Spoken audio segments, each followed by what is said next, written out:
नमो नमः। प्रवाचिका अहंदया जोशी संस्कृताध्ययने समेषां स्वागतम्। अधुना अग्रिमा कथा पठिष्यते। अस्तु तर्हि आरम्भं कुर्मः। दिन दिन आक्रोश पठाणी बहलिया मोगल हशम उन्हाने तळपती नंगी हत्यारे पेलत सुलतान ढवा करीत वज्रगडावर तुटून पडले. गडावरचे चालते फिरते हत्यारे थांबले. वज्रगड पडला. श्रीच्या कंठातील रुद्रमाळ तुटली. दिलेरचे पठाणी पाय पुरंदरच्या पायरीवर पडले. आता तो निकराने मंदिरात घुसणार होता.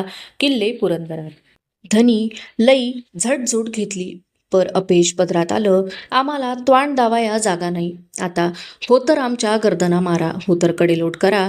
तेवढे मराण तरी हिरत म्हणून मागं राहील. वज्रगडचा किल्लेदार खालच्या मानेने राजांच्या समोर आपल्या उरातला कड मोकळा करीत होता. एक राजकारणी डावपेचाची चाल म्हणून वज्रगडच्या कैदी म्हणून सापडलेल्या किल्लेदाराला आणि 200 मावळ्यांना मिर्झा राजाने हसत सोडून दिले. राजे किल्लेदाराला काय सजा फरमावतील याचा चिंतातूर मुद्रांनी अंदाज करीत निळव सोनदेव, कुडतोजी, मोरोपंत, अण्णाजी दत्तो ही मंडळी सदर जोत्यावर उभी होती. सदर बैठकीवर संभाजी राजांच्यासह बसलेले राजे किल्लेदाराचे पिळवटल्या कडाचे बोलणे ऐकून उठले. संथ चालत ते हमचौकात आले. किल्लेदाराच्या खांद्यावर आपल्या अजानबाहूचा तळवा चढवीत म्हणाले, किल्लेदार, काय पारख केली तुम्ही आमची? आम्ही हात एक मोलाची मानित नाही. एवढी मुठभर शिबंदी घेऊन तुम्ही दर्यासारख्या गनिम फौजेशी शर्थीनं झुंजलात. आज आमचे हात आखडते झालेत. नाहीतर तुम्हा साऱ्यांच्या पाठीवरच्या ढालीत आम्ही शिगोशिक मोहरा भरल्या असत्या. राजांनी मुजुमदार निळो सोनदेवांना यात फरमावली. जी म्हणत निळो सोनदेव लगबगीने हमचौकात आले. या आसामींची मोजदाद करा. आमच्या लोकांचा जमेल तसा मरातब आम्हास करणे आहे. जेवढ्या आसामी असतील तेवढी शेला पागोटे पेश करा. निळो सोनदेवांनी मावळ्यांची मोजदाद केली. शेला पागोट्यांची तपके त्यांनी हमचौकात आणविली. आपल्या हाताने राजे प्रत्येक लढल्या मावळ्याला शेला पागोटे बहाल करू लागले. सदर बैठकीवरून उठून संभाजी राजे हमचौकात आले. पुढे होत आपल्या आबासाहेबांची तकलीफ कमी व्हावी म्हणून तबकातील एक एक पागोटे उचलून अदबीने ते राजांच्या हातात देऊ लागले. आयुष्यात हार जितीला काही मोल नसते. मोल असते ते झगडण्याला, निकराने, प्राणबाजीने, शर्थीने झुंजण्याला. राजे प्रतापगडावर जाऊन जगदंबेचे दर्शन घेऊन आले. बेघर बेआसरा झालेल्या, सर्वस्व लुटलेल्या हताश मावळ माणसांची आता राजगडावर दाटीच दाटी झाली होती.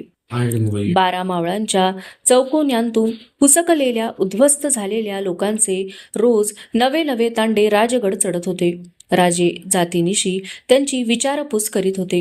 अंबारखान्यातील धान्यपोती बाहेर काढण्याच्या आज्ञा देऊन आपल्या माणसांना पोट पाण्याला लावित होते. पण त्यांच्या चेहऱ्यांवर पसरलेले काकाळपण ते पुसू शकत नव्हते. हा सल राजांच्या मनात खोलवर सलत होता. नेहमीसारखे राजे संभाजी राजांच्यासह बाले किल्ला उतरून लोकांच्या भेटीगाठीसाठी पद्मावती माचीवर आले. गडाच्या सुवेळा संजीवनी पद्मावती या तिन्ही माचांवर मार खाल्लेल्या मावळ्या कुणब्यांची दाटी झाली होती. किरणे मावळतीला आली होती. राजे पद्मावतीच्या सदर चौकाबाहेर पडले. त्यांच्या पाठीशी शंभूराजे होते. राजे बधिरल्या मनाने चालत होते. माणसे पायांवर लोटांगणे घालू लागली. एकाएकी त्या कोंदाटल्या गर्दीतील हैबतबा पांढरे हा 4-20 वर्षांची उमर झालेला म्हातारा राजांच्या मागून चालणाऱ्या शंभूराजांना बघून गलबलून गेला. त्याचे पांढरे कानकल्ले थरथरले.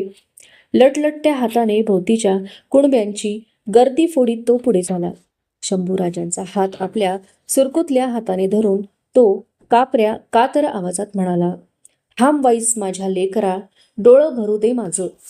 त्याचे बोल ऐकून राजे थबकले. त्यांनी मागे वळून बघितले. म्हातारा हैबतबा आपल्या रखरखीत थरथरत्या तळहाताचे पंजे संभाजी राजांच्या रसरशीत गालांवरून फिरवित होता. ते फिरविताना त्याच्या म्हाताऱ्या पांढरट डोळ्यातून उठलेली पाण्याची धार त्याच्या पांढऱ्या गलमिशात उतरू लागली. काय झालं बाबा, डोळ्याला पाणी का? राजांनी त्याला विचारले. म्हाताऱ्या हैतबाने चटदिशी बाराबंदीच्या हातोप्याने आपले डोळे पुशीत जाब दिला. कुठं काय हाय धनी, म्हातारपणानं डोळे पाझरत्या वाईच. हैतबा आपला कड राजांच्या समोर उघडायला राजी नव्हता. बाबा, आम्ही तुम्हास लेकरासारखे, जे सल्ले ते आम्हास बोलले पाहिजे. राजे म्हाताऱ्याच्या काळजात घुसले. हैतबाची सुरकुतली मान लटलट कापू लागली. त्याने निकराने उर बंद केलेला कड डोळ्यांचे बांध फोडून पुन्हा बाहेर फुटला. लटलटत्या आवाजात तो म्हणाला, "काय सांगू राजा, काय रया राहिली नाही. माझा एकुलता एक ल्योक येडा झाला. त्याची तरणी ताठी बाईल त्याच्या मुसक्या आवळून त्याला झाडाला बांधून त्याच्या मोर राखीसांनी आपल्या अंगाखाली किर घेतली राजा. उठाय तराण नसताना घोड्यावर घालून ते भडवं घेऊन गेलं तिला. तपावून डोसकं चक्कारलं माझ्या लेकाचं. त्याचं एकुलतं या वार होतं. ते खोपटाच्या दारात मरून पडलेलं होतं. शिवारातनं वाडीला आलो नि ह्यो इस्कट दिसला नदरला. या हातानं त्या पोराला मूठ माती दिली म्या राजा. तुझ्या या धाकल्या धन्याला बघताना त्या पोराची सई झाली. एवढ्याच उमरीचं होतं ते. मूल नाव होतं त्याचं. आता नाही नद्र पडायचं. कशा पायानं पोट जळाळं शिधा देतोस मला राजा. ही म्हातारी गर्दन तुझ्या हत्यारानं उतरून दे फेकून तटावरनं. नाही नाही सोसवत ह्यो नरक राजा. म्हाताऱ्याने आपले तोंड ओंजळीत झाकले. पोरासारखा तो स्फुंदू लागला. हैबतबाचे बोलणे ऐकताच राजांचे उभे अंग न अंग ताठरले. डोळे संतापाच्या ठिणग्या फेकू लागले. पण त्या म्हाताऱ्याचे सांत्वन करायला राजांना शब्द सापडेना. छातीवरच्या कवड्या तटबंदीच्या दगडा एवढा आकार घेऊन जीव दबून टाकतायत असे त्यांना वाटले. म्हाताऱ्या हैबतबाच्या खांद्यावर हात ठेवताना राजांच्या डोळ्यातून टपटपत पाणमोती कोसळले. ते बघताच मात्र कमरेत वाकलेला जख्ख हैबतबा एकदम ताठ खडा झाला. पिट्ट्या डोळ्यांनी डोक्यावरची लाल पिळाची चक्री पगडी झुलवीत म्हणाला, "नाही राजा, आण हा या म्हाताऱ्या ध्यायची तुला. डोळ्यात पाणी आणू न ग. आमची कुणबाऊ जात धाय पातावानी. योग मेला तर 10 उपसतील. पण तू तू जगदंबेच्या दंडातला ताईत ताईत ताईत खातर हाय ह्या समद्यासनी तारशील तर त्यो तूच." मुजरा राजा राजांना मुजरा करून हैबतबा समोरच्या गर्दीत घुसला. दिसेनासा झाला. सुन्न सुन्न झालेले राजे संजीवनी माचीकडे पुढे न जाता तसेच माघारी फिरले. रान राघू भोरड्या छनछडी या पक्ष्यांचे कितीतरी थवेचे थवे गडाच्या माचांवरून कलकलत झेपावत गुंजणमाळावरच्या रोखाने मावळतीला चालले होते. त्यांचा कलकलाट नेहमीसारखा बिनघोर नव्हता. भेदरट कातरलेला होता. राजांना तो जाणवला. ते पक्षी दिलेरच्या तोफखान्यातील भांड्यांच्या उडणाऱ्या भयानक दणक्याने भेदरून करे पठार सोडून गुंजन मावळच्या आसऱ्याला चालले होते. नवख्या रानाशी जमवून घेताना त्यांचा कलकलाट बदलला होता. राजांनी कर्माजी बरोबर मिर्झा राजाला थैली पाठवली होती. 2 किल्ले देऊ करून तहासाठी हात पुढे केले होते. आदिलशाहीच्या विजापूरकर चाल घेतल्यास मिर्झा राजाला ससैन्य मदत करू असे सुचविले होते. हर तऱ्हेचा डाव राजे रजपुतावर टाकू बघत होते. मध्यंतरी कुर्तोजी गुजरांनी मिर्झा राजाच्या गोटात घुसून त्याच्यावर नंग्या हत्याराची चाल करून बघितली होती. पण कुर्तोजी पकडले गेले होते. मिर्झा राजाने त्यांना एक घोडा व तलवार पेश करून मुद्दाम इतमामाने सोडून दिले होते. राजांना डिवचण्याची एकही संधी कावेबाज मिर्झा राजा वाया जाऊ देत नव्हता. पुरंदरच्या वेढ्यातील माणसे उचलून त्याने राजांचा मुलूख जाळत्या लुटण्यासाठी फेकली होती. रात्री बेरात्री ते घोडेस्वार मशाली नाचवीत थेट राजगडाच्या पायथ्याने दौडत होते. मिर्झा राजांच्या गोटातून परत आलेल्या कर्माजीला बाळाजी औजींनी राजांच्या समोर पेश केले. कर्माजीचा चेहरा पार पडला होता. मुजरा करून त्याने कमरेला लटकवलेली मिर्झा राजाची थैली राजांच्या हाती दिली. राजांनी ती बाळाजींच्या हाती दिली.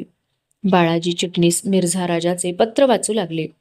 "आमची शाही फौज आसमानातील ताऱ्यांप्रमाणे असंख्य आहे. तुझा पहाड पायांचा मुलूख तिला अजिंक्य नाही. आमच्या घोड्याच्या टापांखाली कुठलाही मुलूख तसनस होऊन जाईल. जीवाची खैर असेल तर बादशाहीचा क्री पत्करून शरण ये. असे न करशील तर आपल्याच हातानं तू आपली आणि आपल्या रियायाची खराबी करून घेशील." मिर्झा राजाला पाहिजे होती राजांची संपूर्ण शरणागत. ते पत्र ऐकत असताना राजे सुन्न बधीर झाले. रजपुताच्या गोटात 2 फार खराब गोष्टी कानांवर पडल्यासारकार. समोर उभा असलेला कर्माजी म्हणाला, "हो, आता सगळं खराबच समोर वाढून ठेवलं आहे." राजे म्हणाले, पुरंदरच्या सफेद बुरुजासमोर दिलेरनं लाकडी धमधमे उभे करून तोफांची मारगिरी जारी केली. त्या धमधम्यावरून आलेला एक तोफगोळा सफेद बुरुजाच्या बारूद कोठारात पडला. कोठाराच्या भडक्यानं चिरेबंद सफेद बुरुज अस्मानात उडाला. त्यावरच्या 80 धारकऱ्यांच्या डोळ्याचं पातलवायच्या आत नुसत्या ठिकऱ्या ठिकऱ्या उडाल्या धनी. त्यांच्या तुटक्या हातापायांचा पाऊसच पाऊस माचीवर कोसळला. किल्लेदारानं ते पडलेले हातपायच गोळा करून सगळ्यांना एकदमच आगीनं डाग दिला. आणि आणि काय कर्माजी, बोल, गड पडला काय? नाही, गड नाही, पण एक छातीचा गडी पडला. काल दिलेरनं गडावर 5000 पठाणांनीशी सुलतान ढवा केला.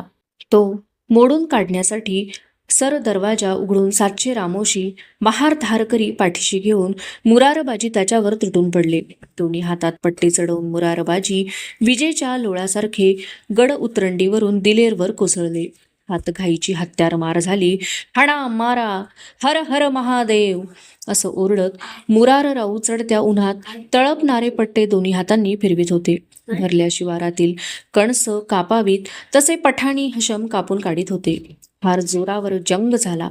एका टेकाडावर उभा असलेला दिलेर खान पठाण आपल्या ओठांवर हाताची बोटं ठेवून मुराररावच्या हातात तळपत्या पट्ट्यांचं कड बघून म्हणाला, या अल्लाह, अरे तू कैसा सुरमा सिपाही खुदा ने पैदा किया. अली जाह के कदमों पर आ, माले माल कर देंगे. खिनभर पट्टे थांबवून त्यांच्याकडे पेटल्या डोळ्यांना बघत खांब थपथपत्या मुद्रेचे मुरारराव तिरस्काराने पचकन थुंकले. ये तो शिवाजी राजियांचा इमानबंद शिलेदार हाय. तुझा कौल घेतो की काय? असे मोठ्याने करचत ते सिधे दिलेरच्या रोखानेच हत्यार चालवीत पुढे चालून गेले. कुणीतरी फेकलेला एक सरसरता बाण आला आणि कचकन त्यांच्या गळ्यात आरपार रुतला. रक्ताची फवारती चिळकांडी उमळली. आई अंबे म्हणून मुरारराव क्षणभर कळवळले आणि गळ्यात रुतला बाण तसाच घेऊन हत्यार मारत तसेच 10 हात पठाणी गर्दीत पुढे घुसले. गळ्यातल्या बाणाने त्यांना हर हर महादेव ओरडता आले नाही. 10 हात पुढे घुसलेल्या मुरारबाजींनी निकराने मिळतील तेवढे पठाण गड उतरंडीवर लोळवले आणि मुरारबाजी कोसळले. उतरंडीवर त्यांनी 4-5 पलट्या खाल्ल्या. त्यामुळे गळ्यातला बाण भुईला थडकून जखम फुटली.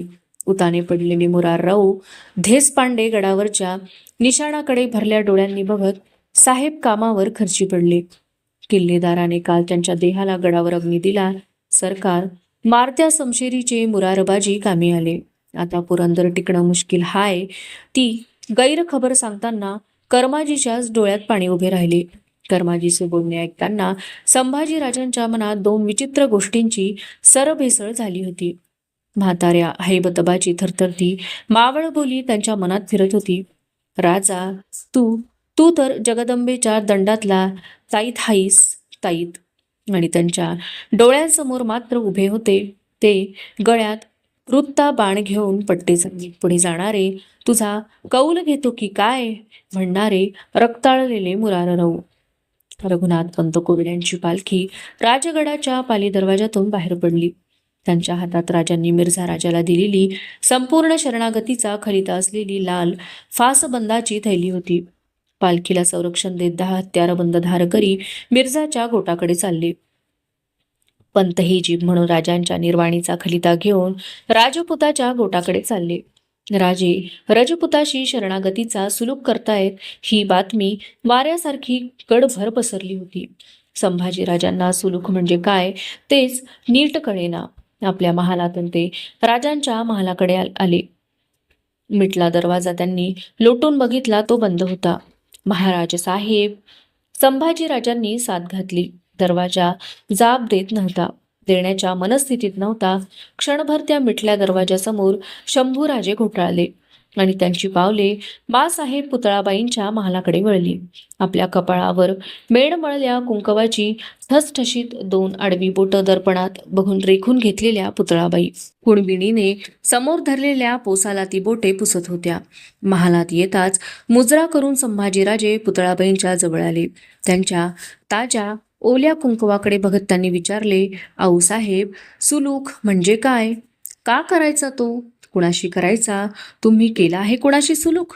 त्यांचे प्रश्न ऐकून पुतळाबाईंची चर्या गडावरच्या त्या ताणलेल्या अवस्थेतही आरक्त झाली. त्यांना म्हणावेसे वाटले, आम्ही केला आहे जन्मोजन्मीचा सुलूक आमच्या कपाळीच्या कुंकवाशी. अंबेनं तो निभावण्याची ताकद आम्हास द्यावी. पण त्या तसे काहीच बोलू शकल्या नाहीत. म्हणाल्या, सुलूक म्हणजे तहकोंडीत फसल्या गेल्या माणसाची शरणागत. त्या शंभूराजांचे समाधान करू बघत होत्या. बाळराजे त्यांच्या ओल्या कुंकुमपट्ट्याकडे बघत होते. त्या दोघांचे प्रतिबिंब बाजूच्या दर्पणात पडले होते. तो दर्पण स्वतःलाच म्हणत होता, या धाकट्या मासाहेब आणि बाळराजे यांचा किती जन्मांचा सुलूक आहे हे त्यांनाही माहीत नसेल. जिजाऊ साहेबांना सोबत म्हणून कोंढाण्यावर पोहोचते करून आलेल्या सोयराबाई आपल्या महालात होत्या. त्यांच्या कानावर मात्र यातले अजून काहीच आले नव्हते. आज राजे गड उतरणार होते रजपूत मिर्झा राजाच्या गोटात जाण्यासाठी, बिनशर्त शरणागत पत्करून बेहत्यार भेट घेण्यासाठी, आपल्या माणसांची आणि मुलखाची झाली त्याहीपेक्षा होणारी मसनवट रोखण्यासाठी. आयाळ उतरवलेल्या सिंहाचे जसे असेल, सोंड छाटलेल्या राजहत्तीचे जसे असेल व शिंड कापलेल्या अटकर पाड्याचे जसे असेल तसेच हे जिणे होते. शरणागतीच्या मरणयातना कळायला राजाचे जातीवंत मनच असावे लागते. जीवापाड प्रेम केलेली कवड्यांची माळच छातीवर असावी लागते. या तहाच्या कागदावर राजे शाईने दस्तखत करणार होते. पुढे ही शाहीच प्रथम राजांना गिळणार होती आणि नंतर अवघी शिवशाही, तमाम मराठशाही डुबविणार होती. तह म्हणजे पहिल्याने माघार आणि शेवटाला सर्वनाश. राजे कुणाशीच काही बोलत नव्हते. सर्व दरवाजे बंद असलेल्या दाभणधार पावसाने निर्दयपणे झोडपून काढलेल्या गडासारखे त्यांचे मन सुन्न बधीर होते. निरुपाचे अदब मुजरे झडले. राजे संभाजी राजांच्या जवळ आले तसे त्यांच्या पायातील भगव्या बाकदार मोजड्यांवर कपाळ टेकवून संभाजीराजेवर उठले. दुष्काळी भुईकडे कोरड्या आकाशाने बघावे तसे राजे आपल्या फर्जंद शंभूकडे बघत होते. सईबाईंचा सावळा चेहरा राजांच्या डोळ्यांसमोर तरळू लागला. तो बोलत होता, आमचे शंभू बाळ एकला जीव स्वारींच्या पदरी घातला. राजांच्या पिळवटल्या मनात विचार येऊन गेला, सई, तुम्ही तुमचा एकला जीव आमच्या पदरी घातलात मोठ्या भरोशानं, आणि आज आम्हीच आमचा आणि आमच्या साऱ्या मावळ माणसांचा जीव रजपुताच्या शेल्यात टाकायला चाललो आहोत. सई, माणसाच्या हयातीचं त्याच्या हातात काही राहत नाही, हेच खरं. काही न बोलता राजांनी शंभूराजांच्या खांद्यावर आपला तळहात ठेवला. स्वतःलाच जडशीळ वाटणारा तो तळहात दोनदा त्यांच्या खांद्यावर कसनुसा थोपटला. राजे पालखीत बसले. डावी उजवी हेल खात पालखीवर उठली. आनंदराव, रघुनाथ पंत, निराजीरावजी, नागोजी बहिर्जी फर्जंद, विश्वासराव, कृष्णाजी जोशी यांनी पालखीभोवतीकडे केले. तळपती पाती हातात पेळत हत्यारबंद धारकरी चालू लागले. श्रींच्या राज्याची शपथ घेणारा सर्जा सूर्य अंधाराशी तह करायला निघाला. राजांच्या पालखीकडे संभाजीराजे एक नजर बघत होते. कधी नव्हते ते आज घडले होते.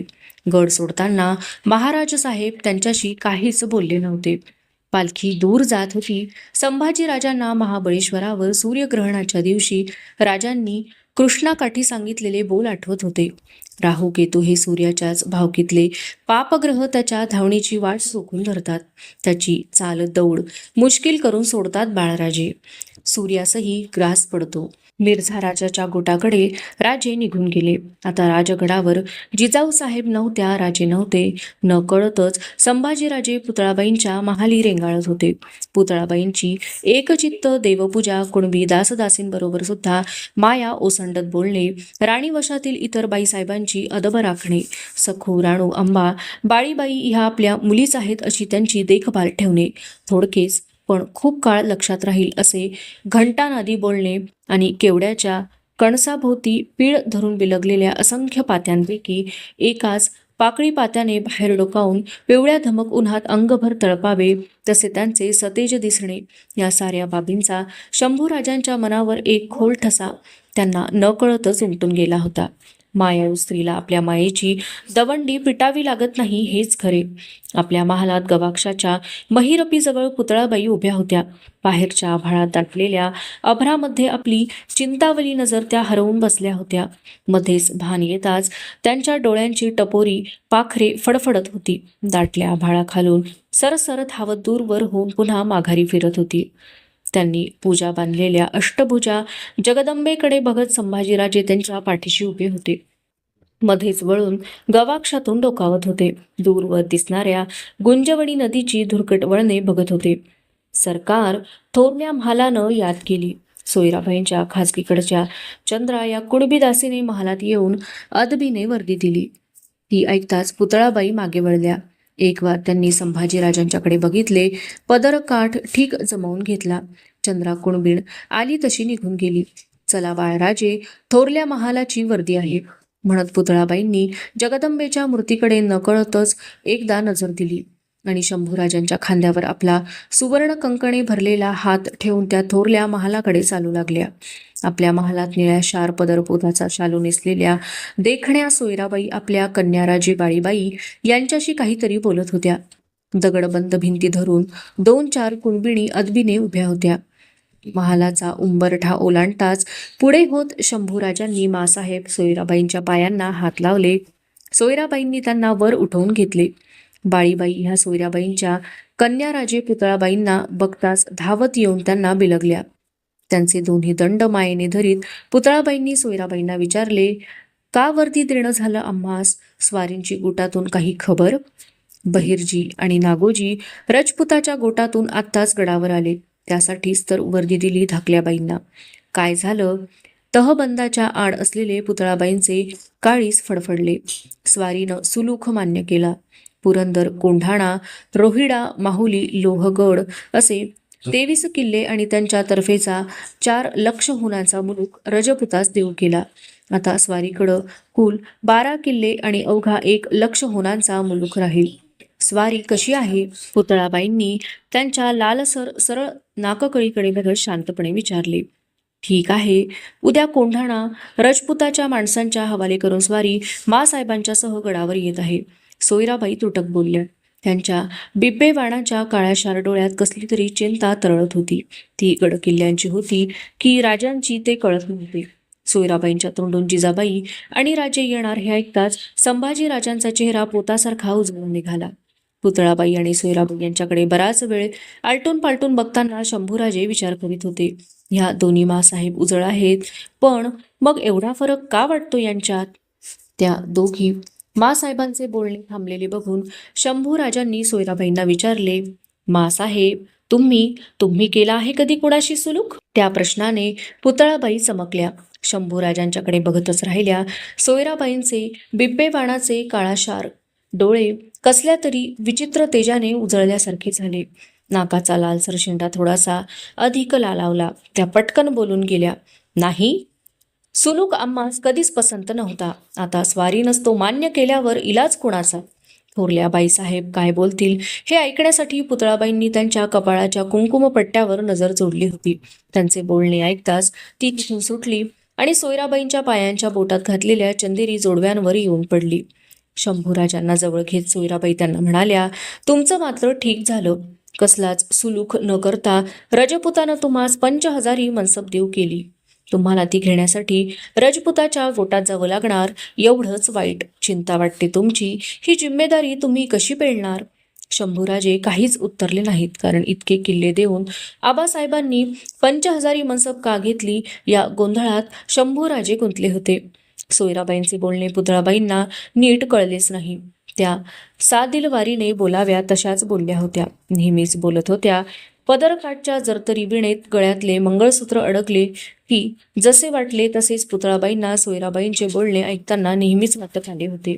काही न बोलताच मग त्या शंभूराजांना म्हणाल्या, चला बाळराजे, कालेश्वरीचं दर्शन घेऊ. पुतळाबाई साहेबांनी कालेश्वरीला फुलपत्ती चढविली. तिच्या रुद्रमंगल रूपाकडे क्षणभर बघून डोळे मिटून हात जोडले. आई, काळाचा किल्ला तुझ्या हाती असता कसला फितवा केलास हा? तहाचा विपरीत काळ आणलास. बाळराजांना 5000 सरदारकीनं दान देववलंस. मनोमन असे म्हणताना पुतळाबाईंचे जोडलेले हात थरथरले. कपाळीच्या कुंकवाचा जोडपट्टा आक्रसला. कालेश्वरीचे दर्शन घेऊन पुतळाबाई आणि शंभूराजे परतले. दिवस मावळतीला कलाटणी घेत होता. अवशिष्टा कथा अग्रिमे भागे पठिष्यते. अस्तु तर्हि पुनर्मिलामः. तावन्मङ्गलं भूयात् शुभं भूयात्. नमो नमः. धन्यवादाः.